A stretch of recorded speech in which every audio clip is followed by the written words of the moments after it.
êtes à la Maison des chirurgiens dentistes libéraux d'Île-de-France. C'est un plaisir pour moi de vous recevoir et c'est un plaisir aussi de vous présenter ces deux personnes qui vont nous faire une conférence magnifique dont j'ai eu un aperçu déjà et qui était vraiment très passionnante.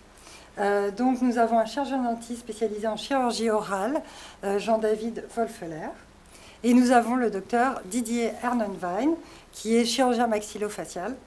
Je vous souhaite une bonne soirée. Et on va essayer de vous parler de l'IA, pas de tout ce qui existe comme marque sur le marché, on n'est pas là pour vous faire le catalogue.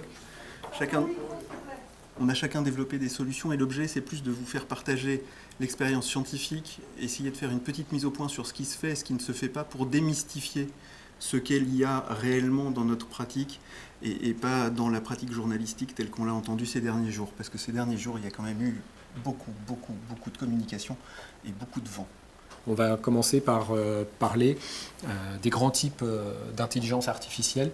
Je te laisse la parole parce que je sais que tu es un petit peu plus pointu que moi sur ce sujet. Donc pour l'IA, c'est quelque chose qui n'est pas nouveau en réalité. Quand on parle d'IA, on parle de concepts qui sont relativement anciens, qui datent d'un peu après les années 50, enfin des années 50. Et c'est un énorme sac dans lequel l'objectif est de faire en sorte que l'ordinateur mime des comportements cognitifs humains. Et la première chose qu'on a fait, c'est des arbres, ce qu'on connaît nous en forme d'algorithme d'arbre diagnostique, c'est-à-dire l'IA, c'est si j'ai ça, alors je fais ça, et sinon je fais ça.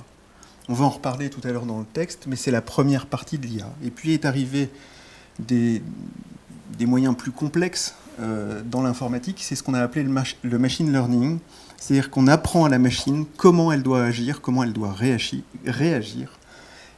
Tout ça pour avoir des comportements en fonction de ce qui se passe et de ce qu'on donne à la machine. Et puis on est arrivé un cran au-dessus, ça s'appelle le deep learning, et c'est le deep learning en fait qui a fait exploser le vocabulaire IA, parce qu'on a appris à la machine à apprendre toute seule, c'est-à-dire qu'on lui donne les éléments qu'on veut qu'elle apprenne, qu'on veut qu'elle reconnaisse, et quand la machine a, pour exemple, des radios et qu'on lui a dit ce qu'elle doit reconnaître, elle trouve toute seule les éléments de l'image qui lui permettent de les reconnaître. C'est donc le deep learning, ce que vous appelez le plus communément l'IA. Mais l'IA, c'est beaucoup plus vaste que ce que vous pensiez. Et en fait, on en a depuis longtemps. Méfiez-vous, hein, quand on vous parle d'IA, la plupart du temps, c'est le premier cercle. C'est très vendeur actuellement. Pour autant, il n'y a pas beaucoup de deep learning dedans, parce que le deep learning est plus lourd à mettre en place. Et puis aujourd'hui, ce qui a fait complètement exploser l'actualité, c'est ce qu'on appelle l'IA générative. Et l'IA générative, on l'a aussi bien dans l'image, la vidéo, que le texte. Et le truc fabuleux, ça a été ChatGPT, ça a été cette révolution dans laquelle on donne un texte à un ordinateur qui vous répond, et vous parlez littéralement à un ordinateur qui a suffisamment appris de choses pour pouvoir vous répondre. Et enfin, l'idéal aujourd'hui, c'est de combiner tout ça, et on a donc des solutions qui sont hybrides. Et quand ChatGPT vous répond à une question, pour prendre cet exemple, et qu'il fait des choses qu'il ne devrait pas, vous avez des systèmes de contrôle qui, eux, sont des IA plus basses, qui vont l'empêcher de partir dans ses délires les plus fous. En 2 mots, je vais aborder le sujet en 3 parties. Je vais commencer par comment ça marche. Ensuite, on va essayer de voir un peu quelles sont les applications possibles de l'IA en imagerie. Et puis, voir un peu quels sont les apports qu'on peut attendre. Alors, on va commencer tout de suite par la radiologie. Et pourquoi la radiologie? Mais c'est assez simple. La radiologie, c'est de l'image. Et l'image, vous voyez sur des pixels comme ça, vous voyez que c'est un 5. Mais la machine, elle ne voit pas ça. Elle, ce qu'elle voit, c'est un tableau de chiffres. Et une machine qui est faite pour calculer, et c'est le cas d'un ordinateur, quand elle voit un tableau de chiffres, eh bien, on peut lui faire des instructions complexes, on peut la faire travailler dessus, et c'est parce que l'image, ce sont des chiffres, qu'on arrive à obtenir des résultats qui sont étonnants. Le deep learning, on a eu les premiers résultats il y a longtemps maintenant, il y a une dizaine d'années, et je vais essayer de vous expliquer en quelques mots quelles sont les différences, quels sont les différents types de réseaux de neurones qu'on utilise pour faire de l'IA en imagerie. Le premier, il est tout simple. Le premier, c'est ce qu'on appelle la classification. La classification, vous prenez une image, vous la passez dans le réseau de neurones, et le réseau de neurones vous dit, bah ça, c'est un implant. Voilà, il vous donne le taux de confiance qu'il a, et il vous dit pas où il est, il vous dit pas, il vous dit rien d'autre, il vous dit, bah sur cette image, il y a un implant. Et il l'a repéré. Et là, je l'ai centré sur l'implant, mais on pourrait avoir une image avec plus d'éléments dessus. S'il y a un implant, il vous dira, il y a un implant. Et il vous dira son taux de certitude, le taux de confiance, ça s'appelle pour être précis. Ça, c'est les premiers réseaux, et puis assez rapidement sont apparus, alors là on parle de 2015, on est donc il y a 10 ans. Il y a 10 ans, on a eu une deuxième étape dans laquelle on a dit, ben voilà, tous les pixels qui sont avec un masque en orange, là, tous ces pixels-là, ce sont des pixels qui appartiennent à des implants. Alors ça, sur un implant, sur une radio dentaire, c'est facile à entendre, mais là où ça devient intéressant, c'est que ça vous permet, quand vous voulez faire de l'automobile, de dire ça c'est la route, ça c'est un arbre, ça c'est autre chose. Et au même titre qu'on fait ça c'est un implant, on fait ça c'est une lésion d'origine endodontique, c'est une lipoé. Alors ça c'est très basique, hein, je vous l'ai dit, ça date d'il y a 15 ans maintenant, plus de 15 ans. Et puis est arrivé derrière, en 2017 à peu près, un nouveau type de réseau qu'on a appelé les réseaux de détection. Ces réseaux, ils trouvent dans l'image l'objet, ils identifient les objets qui sont contenus dans l'image. En l'occurrence, là, c'est un réseau qui a été entraîné pour des dents. Et sur le réseau entraîné pour détecter les dents et pour les numéroter, eh bien, il va déterminer les endroits où il y a des dents, et il va extraire cet endroit et il va vous donner le numéro de la dent. Le problème et l'écueil qu'ont ces réseaux-là, c'est que si vous regardez attentivement l'image, vous verrez que, par exemple, il y a 2,37, ou alors qu'il a raté d'autres images. Et ça, pour nous humains, ça a l'air complètement bête. Numéroter des dents, si en plus elles ne sont pas traitées, ça devrait être facile. Et en réalité, pour la machine, c'est une opération d'une complexité fulgurante. Et quand on a monté notre société, pendant 1 an et demi, on a travaillé sur ce sujet-là. On est 5 ans après, alors maintenant ça nous paraît facile, mais au départ, c'était un véritable écueil. Et puis sont apparus des réseaux un peu plus sophistiqués qui étaient capables à la fois de vous dire ces pixels, c'est de l'implant, mais ça appartient à un implant ou à un autre ou à un autre. Ça s'appelle de la segmentation d'instance. Ça fait appel à la fois à de la détection, on l'a vu tout à l'heure, et à la fois à la capacité de réaliser un masque par-dessus. Alors sur 3 implants, ça a l'air bête, mais quand on commence à vouloir numéroter des dents en pédiatrie, ça prend tout son sens. L'autre intérêt, c'est que c'est capable de vous identifier dans une seule image énormément d'objets. Et là, on n'a identifié que les dents. On pourrait avoir beaucoup plus d'éléments si on rajoutait des traitements, si on rajoutait l'analyse des sinus, des ATM et de ces choses-là. Et ça, on le fait volontiers aujourd'hui avec des réseaux qui sont capables de gérer tout ça, qui sont des réseaux extrêmement lourds, qu'on appelle les réseaux panoptiques, et qui permettent d'analyser l'image avec tout ce qu'elle contient. On l'a vu en 2D, mais en 3D, c'est la même chose. On ajoute juste une dimension, donc une complexité mathématique. Et cette complexité mathématique fait que le traitement devient lourd à faire. Et alors, en 3D, je vous ai mis cet exemple d'une publication qui explique comment on numérote les dents en 3D. Alors, il y a une méthode, mais il y en a d'autres. On prend le CBCT, on va isoler les éléments anatomiques sur ce que je vous ai décrit tout à l'heure, c'est-à-dire qu'au lieu que ce soit un pixel, on a un voxel. Le voxel, qui est donc l'unité volumique, va être identifié comme étant de la dent, de l'os maxillaire, de l'os mandibulaire, du sinus, enfin bon, ce que vous voulez, ce que vous avez appris, ce que vous avez donné à apprendre à la machine. Et puis de là, vous allez extraire les dents, le passer dans un autre type de réseau, et c'est l'autre type de réseau qui va être capable d'identifier de quelles dents on parle. De la même manière, c'est un autre réseau qui va vous faire le nerf. Et c'est ce qui permet d'avoir une qualité de résultat importante. Alors, je vous l'ai dit, l'imagerie, c'est un truc qui n'est pas nouveau.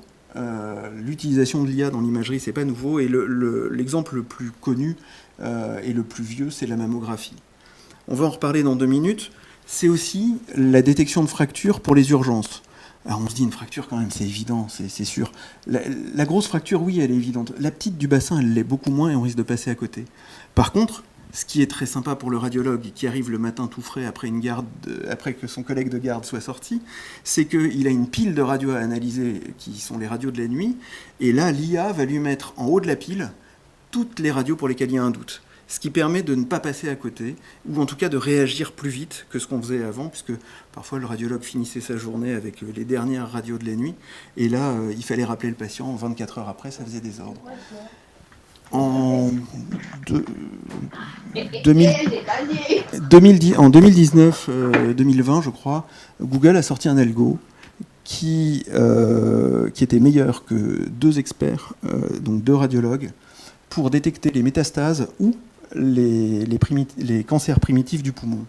Pourquoi c'est important ? Parce que c'est la première fois qu'on prend 2 experts et qu'on dit l'IA fait mieux. Et c'est ce qui a commencé à faire peur.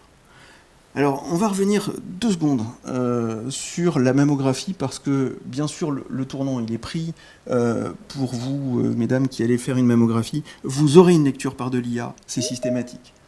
En France, on a 2 praticiens, 2 radiologues qui lisent la radio en plus de l'IA. Mais en novembre dernier, il y a une très belle méta-analyse qui est sortie dans le Lancet qui portait sur comment sont pris en charge les patients dans les différents protocoles qui étaient publiés dans la littérature, avec leur taux de succès, leur taux d'échec aussi. Et le but de cette étude, c'était de montrer est-ce que l'IA va aider ou pas réellement à améliorer la détection et tout ça. Et ce qu'on a montré, c'est que l'IA, elle est performante, elle détecte les cancers dans 98% des cas. Elle est aussi capable de détecter, et c'est l'objet de l'image qui est à côté, les cancers qui ont été ratés à la première lecture. C'est-à-dire que le radiologue dit oula, là c'est un cancer. Et puis, en fait, on prend la mammographie précédente, et là, l'IA vous dit tiens, là, il y a un truc douteux. Et ça, c'est extrêmement nouveau, parce qu'avant, on avait du mal à le montrer, mais les échantillons de données qu'on a pour tester ces IA sont nombreux. Et ce qu'on a montré, c'est qu'en fait, selon les protocoles, un lecteur, plus de l'IA, 2 opérateurs, plus de l'IA, bref, selon la manière dont on se sert de l'IA, eh bien, le taux de détection augmenté par l'IA varie de 5 à 20%. C'est colossal. Dans tous les cas, ça sert à toutes les patientes.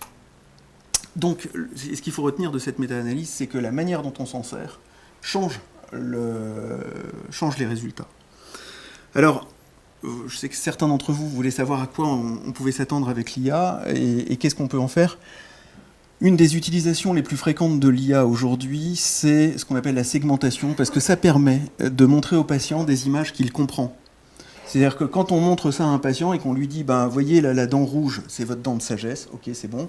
Et la dent rouge en bas dans la mâchoire du bas, elle est au contact du nerf. Voilà, ça y est, c'est fait, il n'y a pas besoin de s'étendre, c'est fini, il a compris. Après, on lui décrit l'anesthésie labiomentonnière et c'est fait. Alors, on l'a dans la 2D, on l'a dans la 3D. C'est juste des algos un peu différents, mais l'idée, c'est ça. En imagerie, dans le dentaire, le premier pas qui a été fait, c'est en orthodontie. En orthodontie, on a préplacé les points de céphalométrie avec des algorithmes d'IA. Et ça, c'est assez vieux puisque ça date de 2016. Je crois que le brevet qui a été déposé date entre 2014 et 2016. Donc, c'est des choses simples en termes d'IA, mais c'est des choses qui sont ce sont des choses simples, mais qui permettent d'économiser énormément de temps, puisque ces placements sont extrêmement précis. Il y a l'aide au compte-rendu, on en parlera tout à l'heure, je vais essayer de vous montrer ça sur un exemple. Et puis, il y a le placement des implants dentaires automatisés. Je crois que c'était une question qui m'a été posée avant. On peut, sur une zone d'édentation, demander aux algorithmes de préplacer l'implant, et certains de ces algorithmes ont montré qu'ils étaient aussi performants que l'humain pour bien placer, en fonction du projet prothétique, les implants, et bien sûr en fonction du nerf, de l'os et des éléments qu'on a. Une dernière chose pour la 3D, c'est plutôt pour les endodontistes, pour bien visualiser tous les canaux. Et là encore, ce qu'on a montré, c'est que l'IA était capable de donner des résultats assez similaires à ceux d'un opérateur entraîné qui va identifier les canaux. Et vous avez à gauche le résultat de l'IA et à droite la superposition entre ce que fait l'opérateur et ce que fait l'IA. Et vous voyez que les différences sont quand même, somme toute, très faibles. Alors ça, c'est automatiser des tâches répétitives. D'ailleurs, quand on parle d'individualiser les canaux, je suis sûr qu'aucun d'entre vous ne le fait, même s'il a l'outil sur sa 3D. Tout simplement, c'est tellement chronophage que l'idée ne vous vient même pas. Par contre, avec de l'IA, ça prend de l'ordre d'1 minute et c'est réglé. Et puis, il y a le deuxième avis diagnostique. Alors, on va y venir très vite, mais c'est important parce que je pense que c'est ce qu'on sous-estime le plus. Et c'est pourtant là où l'IA a un véritable apport, et on l'a déjà vu avec la mammographie. Mais en dentaire, c'est vrai qu'on a un peu plus de mal à se dire qu'on est passé à côté d'une lésion, même si on sait tous que ça nous est arrivé déjà un jour, un soir où on était fatigué, ou avec une patiente ou un patient qui était un peu enquiquinant. Alors je vous ai mis ici sur des radiographies intrabuccales 2 ou 3 exemples de ce qui se faisait déjà et qui existe sur le marché. Ça permet par exemple de classer automatiquement vos radios en fonction du schéma pas du schéma dentaire, des numérotations des dents. Ça vous permet aussi de détecter les caries, les problèmes endo et de faire les mesures de perte au niveau parodontal, de perte osseuse. Et ça, c'est long à faire à la main quand vous mettez tous les points, que vous faites les calculs et que vous essayez de trouver ça. Il y a un système qui n'est pas autorisé à la vente en Europe, qui, en plus de ça, va prendre en dictée vocale votre sondage au moment du sondage paro et va l'écrire en plus dans le schéma dentaire. Voilà. Et puis, une fois que vous avez fini tout ça, une fois que vous avez fini de travailler, vous avez un peu de couleur pour illustrer et expliquer au patient. C'est plutôt l'image de droite. C'est plus facile de lui dire, bah là, en rose, c'est une carie, et voilà. Alors, je vous ferai une petite démo de ce que ça donne dans la panneau tout à l'heure, mais il y a un autre champ, un autre terrain où l'IA est extrêmement puissante, c'est l'orthodontie. Aujourd'hui, vous faites une empreinte optique, vous la laissez mouliner dans l'ordinateur, vous n'êtes pas obligé de l'envoyer, c'est là où ça devient très fort, c'est même pas obligé de passer sur les serveurs, et une minute et demie après, vous avez, je crois que c'est le clean check, ce qu'appelle Invisalign le clean check, mais en gros, vous avez le setup qui est fait et qui vous permet de matérialiser les mouvements, l'avancée, et globalement, l'intervention humaine se fait pour corriger les choix de l'IA. Il faut quand même se dire que globalement, assez rapidement, on ne devrait plus avoir d'intervention humaine dans quelques temps.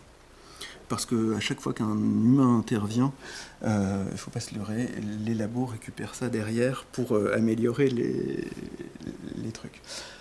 Un dernier mot dans cette espèce de panorama de l'imagerie. Je voudrais vous parler de l'imagerie, de l'IA générative et vous montrer un truc qu'on a fait en interne. On s'est dit finalement, pourquoi est-ce qu'on n'essaierait pas d'entraîner nos algorithmes pour faire des nouvelles panoramiques, de sorte qu'avec ces nouvelles panoramiques, on aurait des données totalement anonymes, c'est pas un patient, c'est personne, c'est quelque chose de complètement généré, et apprendre comme ça à nos réseaux de neurones à faire les diagnostics progressivement et avoir une meilleure qualité. Et c'est particulièrement intéressant, en tout cas c'est l'abord qu'on en avait, c'est particulièrement intéressant dans les pathologies rares. Alors, on a passé les algorithmes pendant une semaine non-stop dans les machines, ça s'est entraîné. Et en fait, si vous regardez bien, l'image n'est pas bonne. Le condyle n'est pas bon, les racines, c'est à peu près n'importe quoi. Vous avez ici le rachis qui est vaguement dessiné, au-delà du fait que l'image est un peu floue. Et si vous regardez, il n'y a pas 2 orbites, mais c'est plutôt un cyclope.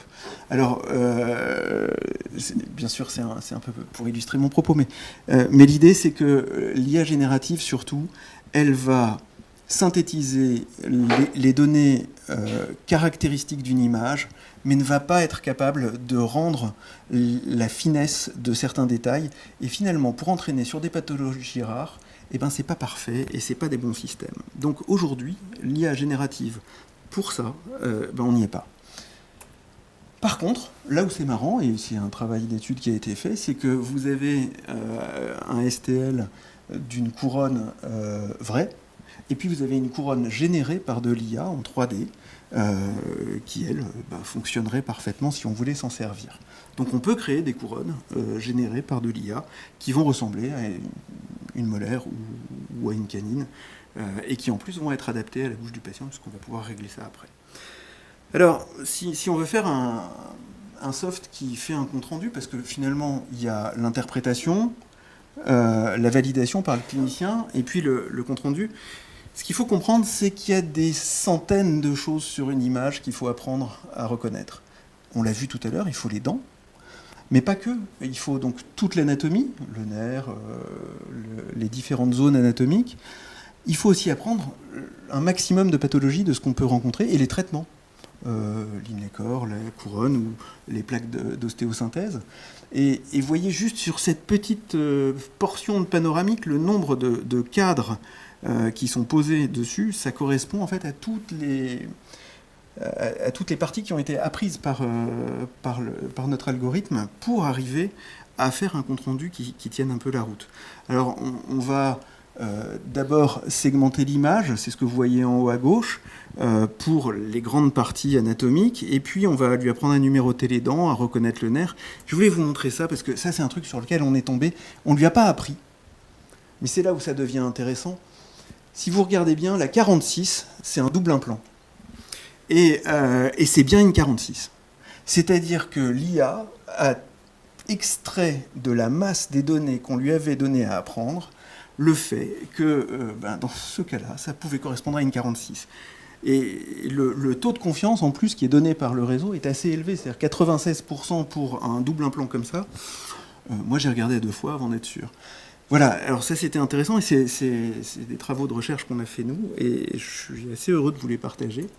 Et puis on va parler de l'erreur.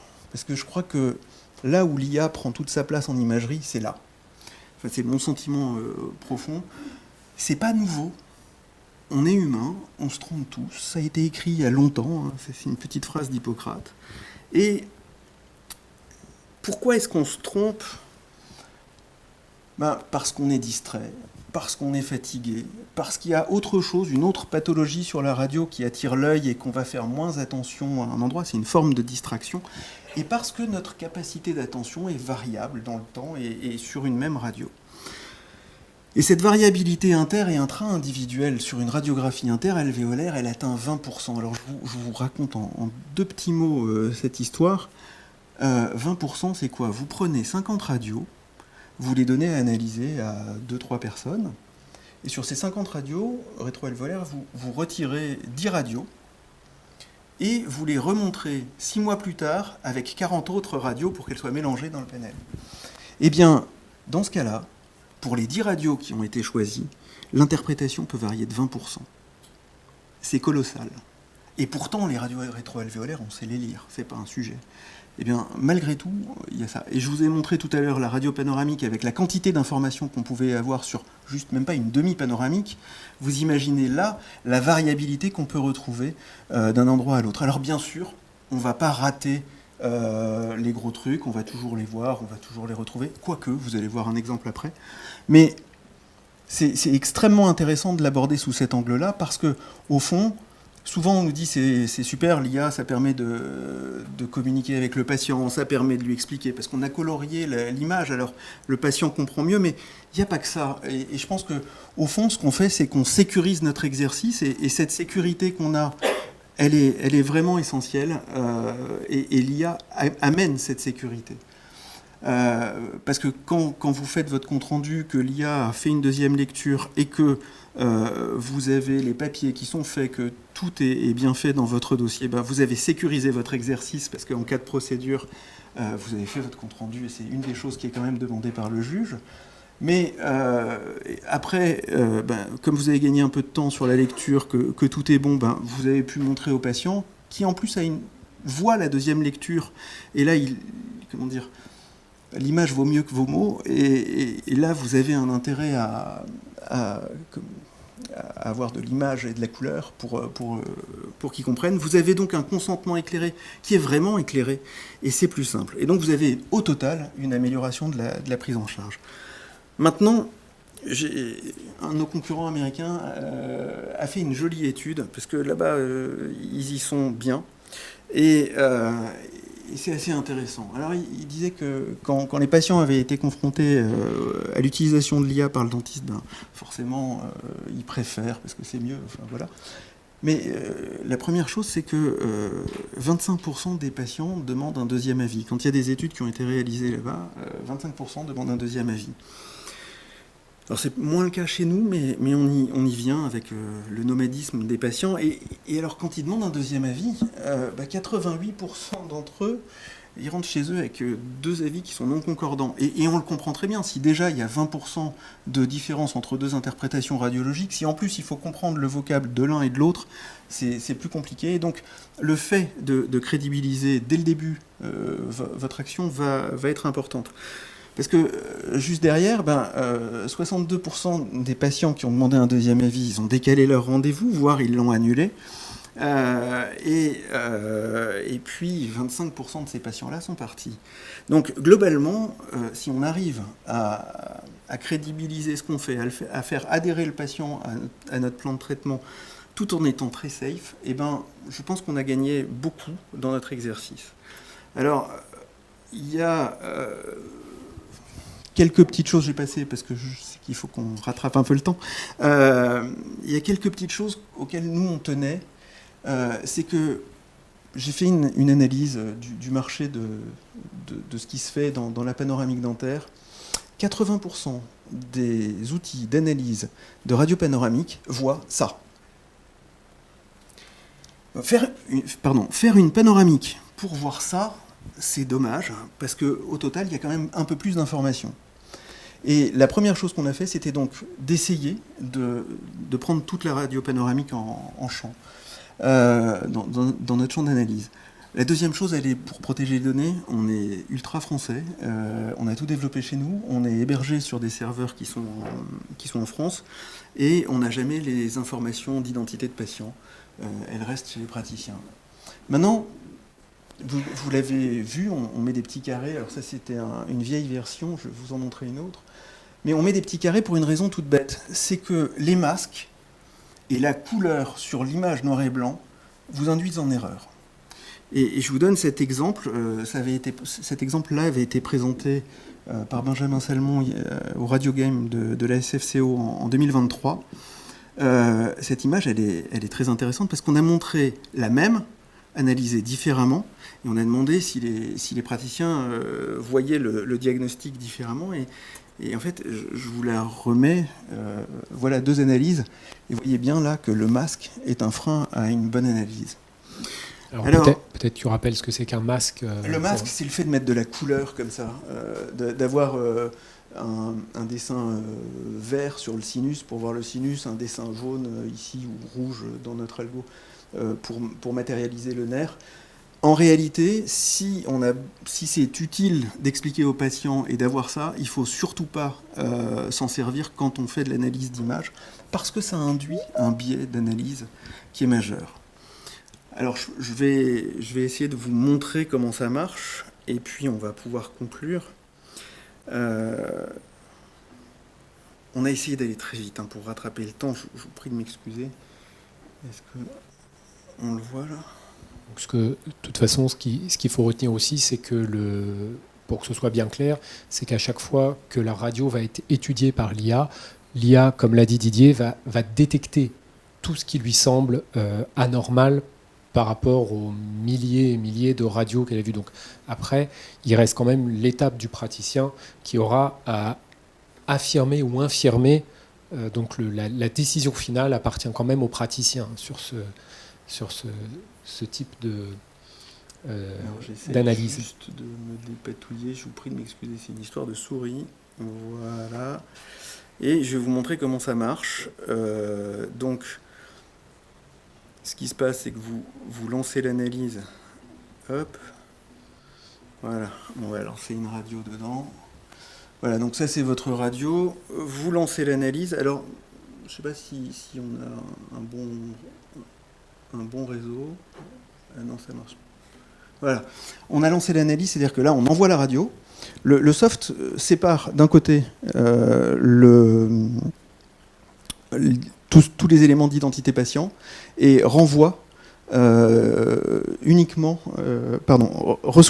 la radio et renvoie le résultat pour l'analyse. Et là, ce qu'on fait, c'est que devant le patient, quand on veut communiquer, tout à l'heure c'était une question, comment ça peut aider à communiquer, vous mettez là, vous montrez au patient, et au fur et à mesure que vous faites votre liste de ce que vous acceptez ou non comme résultat de l'IA, eh bien, vous validez ou vous invalidez. Alors, je vais tout valider pour aller plus vite. Là, l'IA nous dit que c'est près du nerf. Alors, quand vous voulez l'expliquer au patient, ça c'est facile, vous affichez le nerf. Mais par exemple, la ligne d'insertion du milieu hyoïdien, parfois elle peut être interprétée par le soft comme étant le nerf. Donc ça reste quand même au praticien de valider. Et une fois que le praticien a validé tout ça, c'est du temps réel. Ce cas-là, je vous le dis, en fait j'étais tellement focus sur le kyste que j'avais pas vu l'énorme lésion apicodentaire. Voilà, donc je valide. Pardon. Je vais tout valider. Hop. Voilà. Et puis, ah oui, quand on regarde la radio, de temps en temps, il y a des calcifications sur les amygdales. C'est bête de les rater. La machine vous les rappelle. Et puis, hop, pardon. Désolé. Voilà. Puis à la fin, vous avez fini, vous faites votre compte-rendu. Voilà, c'est fait. Vous avez le compte-rendu. Vous avez...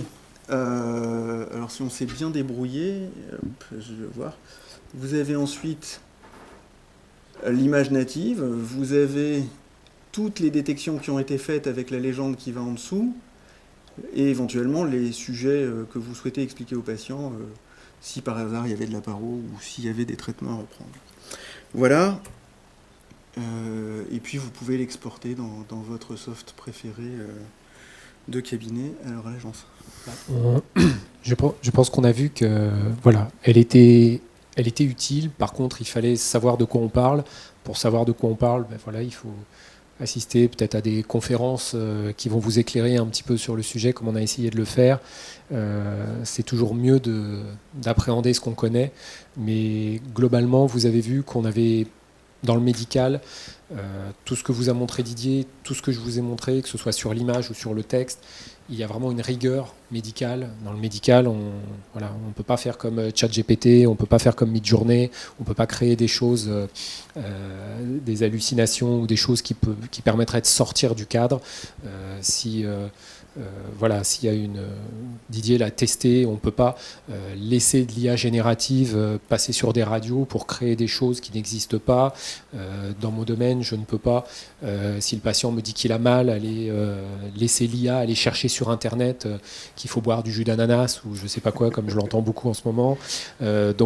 Voilà, on a des systèmes avec une IA très stricte, des arbres décisionnels, des choses bien cataloguées, bien strictes. Didier, rigoureux aussi sur les radios, l'étude, annoter par de l'humain, vérifier, valider, revalider. À partir du moment où on a cette partie-là qui est bien gérée en amont, normalement, ça doit être plutôt positif pour nous, vraiment positif. Oui, merci. Oui, il y a plusieurs choses. Alors, je pense qu'on peut ouvrir un peu le débat et répondre à vos éventuelles questions. Un des aspects tout bêtes qu'on sous-estime beaucoup, c'est l'aspect réglementaire. C'est-à-dire qu'on ne s'en rend pas compte, mais depuis 2017, il y a une loi européenne qui est passée, qui fait que quand on crée des dispositifs qui peuvent influer sur la décision médicale, on est censé passer par ce qu'on appelle le marquage CE. Et un dispositif médical doit être mis sur le marché après qu'il ait été vérifié. C'est un vrai sujet parce qu'aujourd'hui, avec Internet, on a accès à plusieurs softs qui n'ont aucune accréditation, aucune légitimité et qui sont tous payants. Si ça vous amuse, vous pouvez le télécharger. Lui, il est gratuit encore. Mais tous ces softs doivent être validés. Et aux États-Unis, c'est extrêmement simple. Il n'y a aucune place pour les discussions. Si vous utilisez une radio et que, peu importe quoi, vous êtes un dispositif médical. Donc, aujourd'hui, quand vous avez le choix, vérifiez d'abord qu'ils sont conformes, parce que c'est votre exercice que vous mettez en jeu. Ça, c'est la première chose. Et puis, c'est aussi la qualité de ce que vous avez. Parce que pour éduquer des réseaux de neurones, il faut des données de qualité, il faut les avoir annotées. Et si tout à l'heure, j'ai insisté sur la variabilité qu'il y avait entre les différents opérateurs, c'est parce que nous, on l'a vu. On est passé sur des milliers de radios à plusieurs opérateurs qui les ont annotés. Et quand 2 annotateurs étaient déjà passés et qu'un 3e est repassé, il y avait encore des différences. Donc globalement, on arrive à niveler, mais ça reste quand même extrêmement important de savoir que cette qualité-là, eh bien, elle est jugée et il faut absolument que vous en teniez compte quand vous allez vous diriger sur le marché pour prendre tel ou tel algo. Et un algo d'IA en vaut pas un autre. Je pose une question parce que ça va sûrement vous intéresser aussi. C'est concernant la sécurité des données. Qui dit IA dit données médicales. Vous êtes concerné aussi puisque ce sont des données de vos patients qui sont récupérées. Ben ça vous met un petit peu en difficulté. Assurez-vous bien que quand vous faites confiance à une IA, comme on le disait, que tout est bien hébergé en France, que ce sont, pourquoi en France? Parce qu'on a ce qu'on appelle des serveurs HDS, donc qui sont données de santé, ce sont des serveurs spécifiques, donc en fait, ce sont des serveurs distincts pour tout ce qui est identification du patient. Toute la partie identité, nom, prénom, date de naissance sont sur des serveurs et toute la partie pathologie médicale est sur d'autres serveurs. Et ces serveurs peuvent communiquer entre eux quand on a besoin de ces informations grâce à des clés cryptées. Donc si les serveurs se font attaquer, ils n'auront que des états civils ou alors que des données médicales, mais ce sera quasiment impossible, je ne dis pas impossible parce que tout est possible dans l'informatique, mais très très compliqué d'aller récupérer les clés, chaque clé unique de cryptage qui va aller d'un nom en particulier avec une pathologie médicale en particulier. Ça c'est quelque chose aussi d'important et vous devez avoir en tête. Est-ce que vous auriez des questions malgré l'heure tardive ? J'espère qu'on a été assez clair, qu'on a répondu à pas mal de choses. On pourrait, nous, rester encore des heures et des heures ici. On a plein de choses à dire. Ça fait des années qu'on travaille sur ces sujets-là, même si, je leur dis, nous ne sommes ni développeurs, ni informaticiens. Tout ce qu'on a pu vous donner, c'est ce qu'on a pu apprendre au cours de de développement des startups, mais voilà, je suis sûr que vous allez trouver des choses bien plus pointues sur Internet. On a essayé de vous débrouiller les choses pour que vous ayez déjà une première approche, ou peut-être une seconde, ou sur l'IA. Mais voilà, ce qu'il faut retenir de tout ça, c'est qu'elle n'est pas mauvaise, elle n'est pas là pour nous remplacer. Il faut la considérer comme vraiment quelque chose qui fait partie de la team de votre activité, parce que c'est quelque chose qui va voler le travail de personne, mais qui va faciliter la vie. On voulait remercier l'URPS de nous avoir accueillis ce soir. Il y a eu des problèmes de son.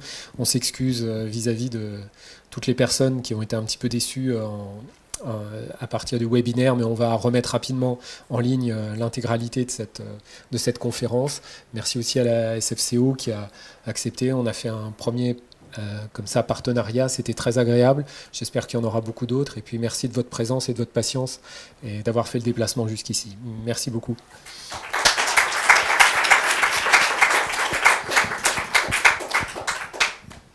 Je crois qu'il reste à manger. Non ? Des questions ? Vous avez dit que tout à l'heure, ce sont des praticiens qui ont annoté les radios. si j'ai bien compris, du coup, c'est si je me souviens bien, l'apprentissage supervisé. Est-ce qu'on aurait pu laisser l'intelligence artificielle apprendre d'elle-même sans avoir ce biais du praticien, ou de 2 ou 3 praticiens, qui inclut forcément un biais, et faire de l'apprentissage non supervisé ou semi-supervisé avec quelques praticiens qui aident? Est-ce qu'on n'aurait pas un meilleur résultat? C'est technique. Alors, d'abord, je l'ai évoqué à la fin, il y a un aspect réglementaire.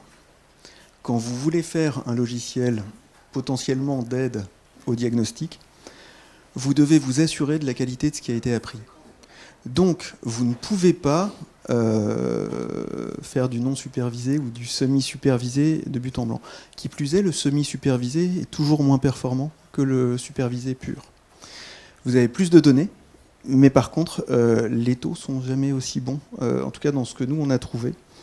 Par contre, et là où on peut moduler les choses, c'est que au début, on a annoté purement manuellement, et ensuite progressivement, au fur et à mesure que le nombre de données s'accroissait dans notre base de données d'apprentissage, on a analysé d'abord, puis corrigé. Et le fait de corriger fait gagner du temps. Mais de ce point de vue-là, l'IA Act qui vient de passer, mais qu'on avait déjà anticipé, qui est la loi européenne ou le règlement européen sur la manière dont on doit utiliser l'IA pour que vous soyez en sécurité et pour que nous soyons en sécurité.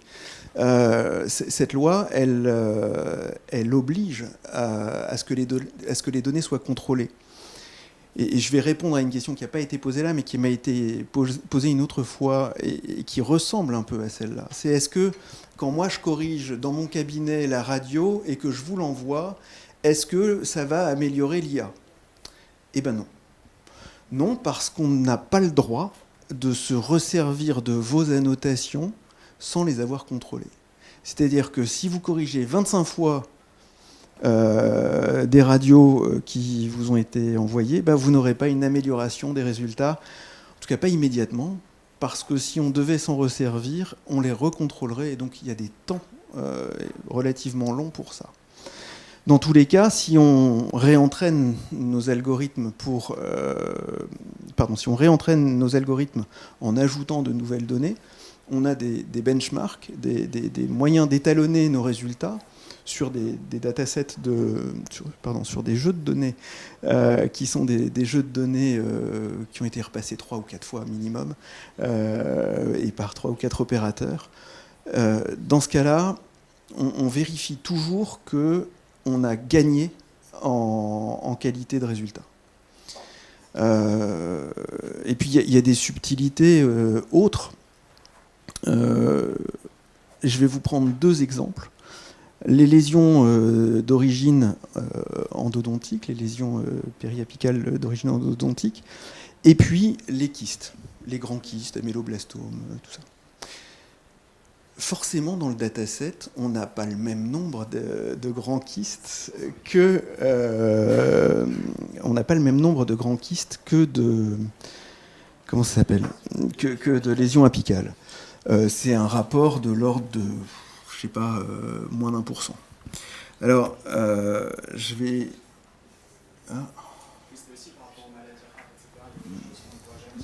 Alors, il y a des choses qu'on ne voit pas. Mais, alors, je reviens à ce que je disais. On a choisi, nous, de ne pas afficher le taux de confiance.